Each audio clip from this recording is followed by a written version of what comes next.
नाम किंवा रामनाम घेतल्याने माझी सगळे इच्छा पूर्ण होत असतील आणि माझं सर्व पाप नष्ट होत असेल असं तुम्हाला वाटत असेल तर हा तुमचा सर्वात मोठा मूढपणा आहे.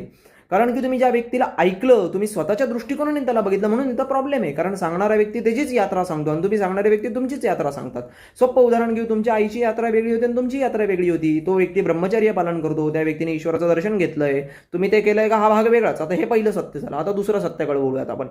आता समजा तुम्ही लहानपणी मडक्यामध्ये ₹1 ₹2 टाकून अशी सेव्हिंग्ज केली असेल, बरोबर. मग ती ₹1 ₹2 ₹3 अशी सातत्याने केल्यावर होते. एकदा केल्यावर डायरेक्ट मडका भरत नाही. तसंच इथं पण आहे.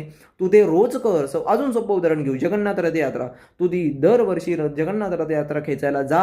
आता ते खेचल्याने काय होईल तर श्रद्धा जागृत होईल. मग श्रद्धा जागृत होण्याने काय होईल, मग भगवान स्वतःच म्हटले श्रद्धावान लभते ज्ञान. हा, तुला ज्ञान प्राप्त होईल. मग कुठलं ज्ञान प्राप्त होईल, तुला मी कळण्याचं ज्ञान प्राप्त होईल, तुला स्वतःला ओळखून घेण्याचं ज्ञान प्राप्त होईल. मग तुम्ही कोणाचंही नाव घ्या, मग शिवांचं नाव घ्या, भगवतीचं नाव घ्या, तुम्ही रामरायांचं घ्या, तुम्ही दत्तात्रयांचं घ्या, ईश्वराचं कोणतंही नाव घ्या, पण ते सातत्याने रोज नित्यनियमाने त्रिकाल घ्या, ते व्यवस्थित बसून घ्या, सतत घ्या. समर्थांसारखी अवस्था आली पाहिजे, श्वासामध्ये सुद्धा रामनाम चाललं पाहिजे, झोपताना सुद्धा. अशी अवस्था नाही आहे, ते तोपर्यंत घेतच राहा.